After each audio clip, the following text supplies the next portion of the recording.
everyone, and welcome back to another HAES reading group video. We are down to our last two, maybe three. I got intuitive eating recently, finally, from a digital hold on the library, but I think I'll probably start voting after these these next two videos are posted, this one and then the next one. And then if we have time for intuitive eating, I'll post one for that too, and it'll be put on like one of the last voting things. Because from what I can tell with the polls on the community page, you can only put like a max of 5 or 6 at a time, and we have probably about 26 options to go through. Granted, it'll be less because I'm taking out Fattily Ever After because I'm not comfortable covering it, and then I'm combining some books. And so there's going to be a little bit of play around with actually how many choices we have. But there's probably going to need to be a minimum of 3 to 4 polls.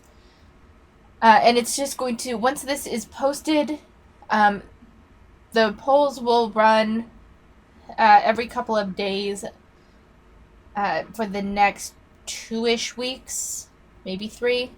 And then we will start covering the actual book that's voted on starting June 20th. And we're gonna follow it through. And I will figure out how many weeks we need to cover whichever book or books we choose. And pretty much my entire channel is going to be devoted to the HAES stuff over the summer. And we might have occasional fat logic or, fat talk stuff, but the primary videos going forward on this channel will be devoted to the HAES reading group and anything around that, be it podcasts or other videos. Especially if we cover Virgie, there's a plethora of stuff to cover. So yeah, but for now, we are reading Health at Every Size, The Surprising Truth About Your Weight. There is both a preface and an introduction to this. We're going to read the preface for this. If it's chosen, we'll read the introduction. I thought about reading both, but I don't think this sample covers both in their entirety, and the preface is already a little long, and I don't want this to be like a 45-minute video, so we're just going to cover the preface for now. I am tempted to weigh myself to reassure myself and you, the reader, that I am qualified to write a book about weight regulation and can lead you through your own journey of understanding and making peace with your body. Withstanding the temptation has at times been like the fight of an alcoholic to stay sober. They drive a clear statement of the insidious nature of cultural attitudes that have lodged inside my psyche. Only through extraordinary effort and education have I been able to free myself from my obsession with weight. Starting in early adolescence, I stayed abreast of the day-to-day differences on the scale, convinced that I would be more popular if I weighed less. I started dieting to escape a weight problem that existed only in my head. I would endure weeks on a semi-starvation diet until my desperation for food drove me to eat everything in sight. I thought there was something deeply wrong with me because I could not control my unrelenting drive to eat. Despite my preoccupation with losing weight and my repeated attempts to shed pounds, however, the scale continued to document my failure. My weight inched up, my self-esteem plummeted.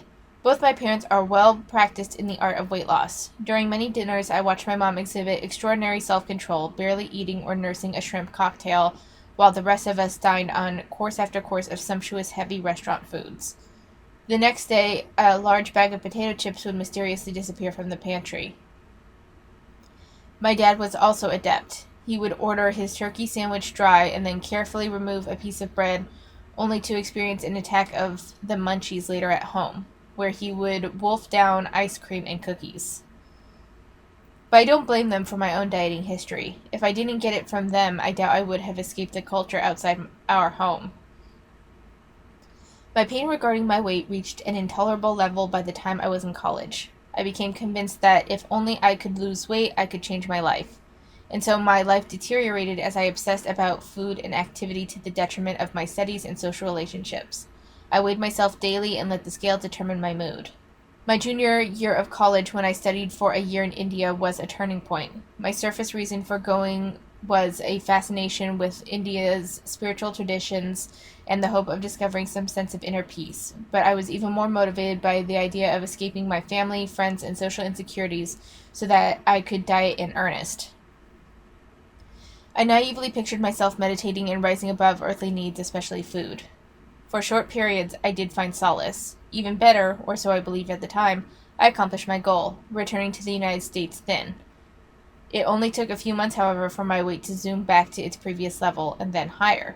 My pain preoccupied me so completely that I felt little choice in deciding on a course of study when I returned to college. To save myself, I became determined to understand everything I could about my weight regulation.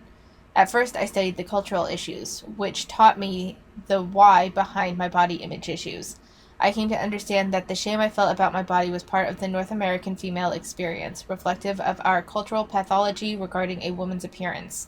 Since that time, cultural pressure on women has bumped up several notches with accompanying pressure on men, many of whom now share women's eating and body image dissatisfaction. I then earned a master's degree in psychotherapy with a specialty in eating disorders and body image and worked as a psychotherapist.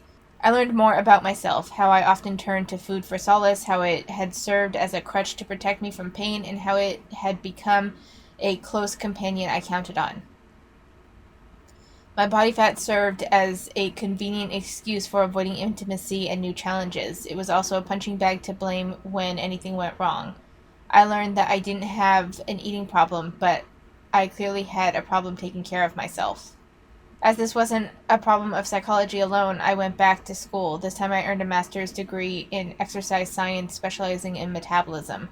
I became aware that exercise had turned into a workout for me, a means of weight control, and that I had lost the joy I remembered from playing sports and being generally active as a youth.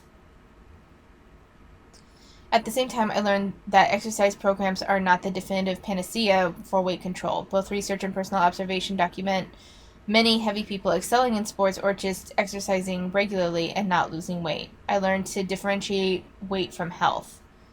Body weight might be a marker for an imprudent lifestyle in some people, but its role in determining health, particularly when compared to regular activity, is grossly exaggerated. I subsequently continued to broaden my education and went on to a complete doctoral program in physiology with focus on nutrition and weight regulation. There too, I learned dramatically new ideas. That dieting wasn't healthy, nor did it achieve long-term weight loss, and that modern food processing often diminishes the quality of foods, thus disrupting our health and encouraging weight gain. I was shocked to note that dramatic scientific advances frequently failed to reach the general public or influence public health policy and recommendations. So far, it's a very personal. This preface is very personal, so there isn't a whole lot for me to comment on. I will say that modern food processing and diminishing the quality of foods, that to me that sounds right. I know there's a lot of focus, especially with American foods. That's all I can really talk about the highly palatable foods that you just eat a lot of, but they aren't particularly nutritionally dense. So they're low quality food that are engineered for you to eat a lot of. So I do see some validity in that. Every discipline I studied revealed the same disconnect. The science of weight regulation directly contradicts cultural assumptions as well as those promoted by experts. It is not surprising that so many Americans are unsuccessful in their weight loss attempts and confused about how to achieve their goals. My experiences and academic training led me to an entirely different paradigm in weight regulation, where I finally found relief from my painful preoccupation with food and losing weight. I not only recovered from my obsession, but I managed to develop a healthy and pleasurable relationship with my body and with food. The scale no longer holds the power to weigh my self-esteem. Food is simple now. I appreciate the sensuality and pleasure of eating. When I am full, I typically lose interest in food. After a few magical bites of chocolate, I am satisfied and the drive dissipates. When I finish eating, I rarely think about food until I am hungry again. I don't feel guilty afterward.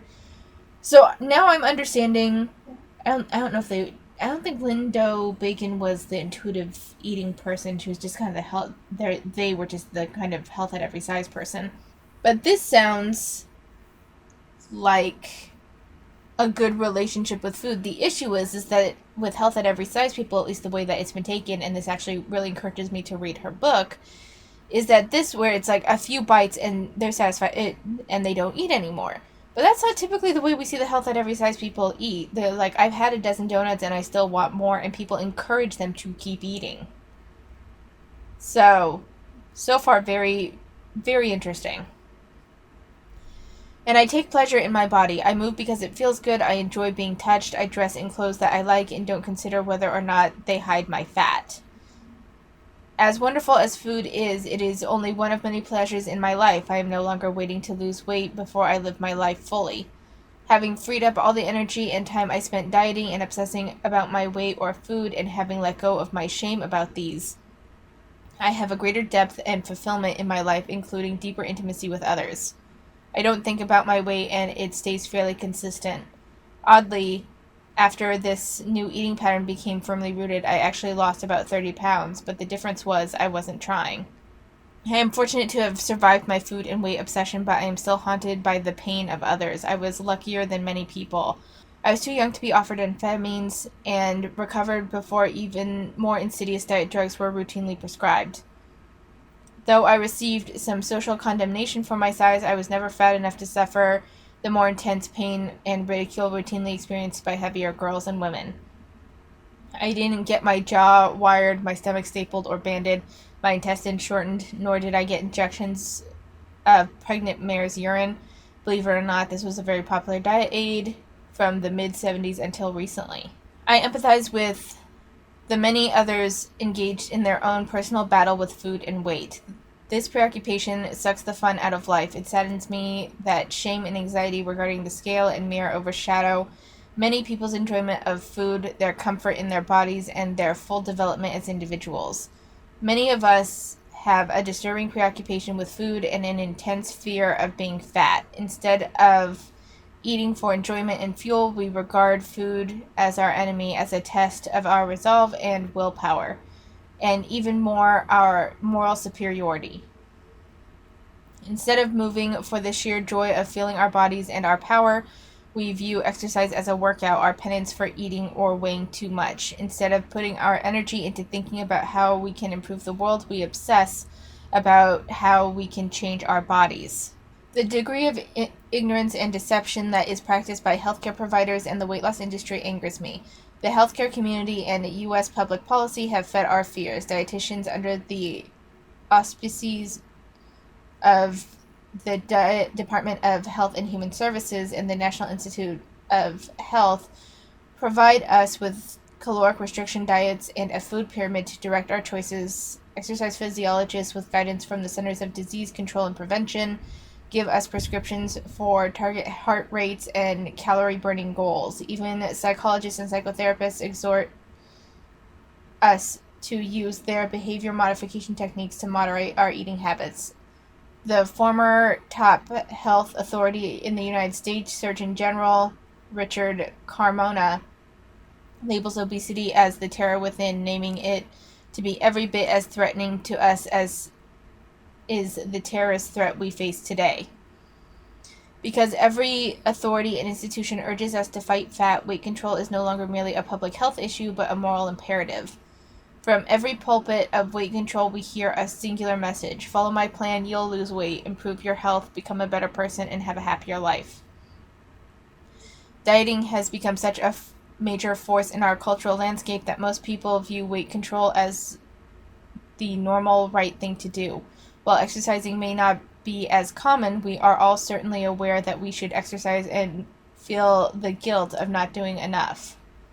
Americans desperately want to lose weight, no doubt about that. Our failure to do so is certainly not for lack of trying. Collectively, we spend about $59 billion per year on weight loss programs and products. We invest an enormous amount of time and energy on our weight loss goals.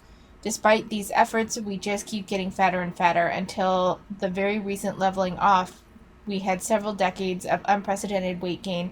As the national waistline grew, so did the bottom line of the weight loss industry. Although I also fell into the trap of believing that what the experts told me, I now know how misinformed they are and how damaging their message is. Health at Every Size is my attempt to correct America's weight problem. The answer has nothing to do with dieting or self-denial and everything to do with eating and self-affirmation. So far, like, I think Lindo's heart is in the right place. I don't know if I agree with how they went about it. Granted, they have more education in this field than I do, so I'm not entirely sure how well my arguments would really stand up. I really kind of feel, because this is just the preface and it's largely personal, so I'd be interested to definitely read the introduction and the beginning chapters of this book and seeing how much, because sometimes even well-educated people will argue from a point of personal experience, which isn't particularly wrong but doesn't hold the same weight as arguing from facts. So, and evidence, clear evidence to support your argument. Naming the roots of weight gain is not complicated. Weight gain occurs whenever the food energy we take in exceeds the energy our bodies spend. This maximum is basic biological fact and application of the well-established first law of thermodynamics. Well, at least they acknowledge that. Point one for Lindo. Now I'm seeing why they were kicked out of their own movement. The conventional approach of weight loss exploits the obvious, directing us to eat less and or exercise more. As logical as it may seem in theory, it has become increasingly clear that it just does not work. Something is undermining our ability to control our weight. Recent breakthroughs in scientific research provide the explanation. We now know that weight gain is in part biologically induced result of the dietary habits that are currently encouraged and common among Americans. Dieting activates thrifty genes that induce weight gain.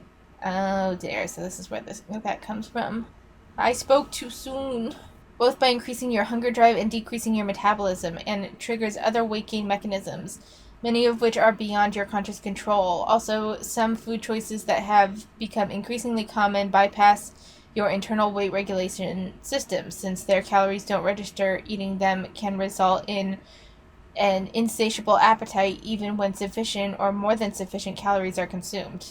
I do kind of agree with that. There's a level of engineering in our food that I could see contributing to weight gain. Dieting is not only ineffective at producing long-term weight loss and satisfaction, but actually promotes the opposite. Common wisdom has led us down the wrong path. Researchers have actually located the control centers in our brains that regulate our weight and identified many of the pathways which they exert control. We can name the hormones released by fat cells to inform a control center whenever body fat is lost. We can also trace the neurotransmitter release after fat loss that increase our appetite and decrease our metabolism, ultimately leading to weight regain. This information substantiates what millions of Americans know from personal experience. Diets are set up for failure. Even the more sensible diet plans commonly encouraged by healthcare practitioners, it really isn't your fault that you can't keep lost weight off. Your body is simply doing its best to protect and support you. The news that your body undermines your efforts at weight control is actually good because it also indicates that your body is enormously successful at manipulating your weight.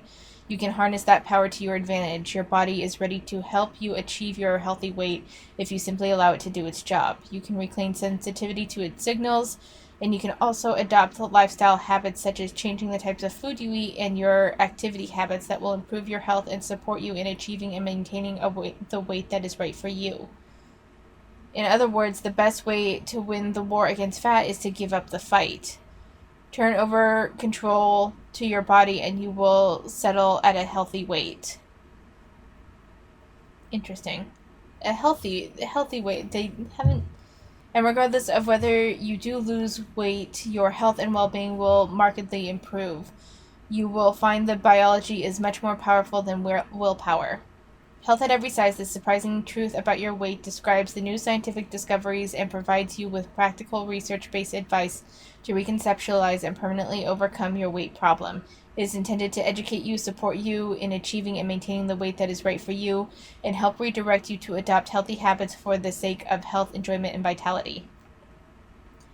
I hope that Health at Every Size will touch you deeply. While I expect it will make you angry about your wasted years of guilt-laden eating, failed diets, and self-blame, may it also give you hope and inspire you into action and good health. So, it's interesting because there's a blend of like the fat logic stuff that we see perpetuated, but then there's also bits of and pieces of what seem more like common sense, and like there's a focus on health. Hers, it basically seems to be a focus on health through healthy lifestyle changes and not planned diets, and it's just a kind of a different take on that. This could be very interesting to go through, and if we did go through it, we'd also go through the whole drama between that organization that started from Health at Every Size and how it went against Lindo. So I'd like to follow and revisit that whole thing that happened, since it's fairly recent, and we can read this and dissect what happened and kind of piece it together. But let me know what you think of this, and I will see you next time.